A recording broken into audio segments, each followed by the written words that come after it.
అరే ఎక్కడున్నావురా? ఇంటి దగ్గరలోనే ఉన్నాను రా. చంపింది నువ్వేం తెలుసుకుంది ఇంటికి రాకరా. కొబ్బరి చెట్టు చాటు నుంచి చూస్తున్నాను రా.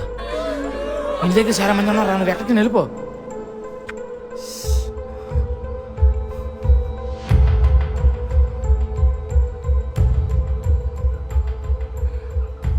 బాబాయ్, అందరూ అంటున్నారు నువ్వు మా నాన్నని చంపేశావంట.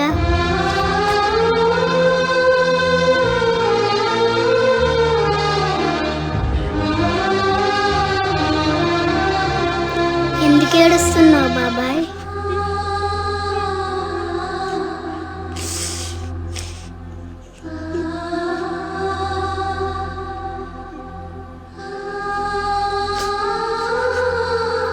కొన్ని రోజుల తర్వాత మా కుటుంబానికి మగదిక్కే లేకుండా పోయింది.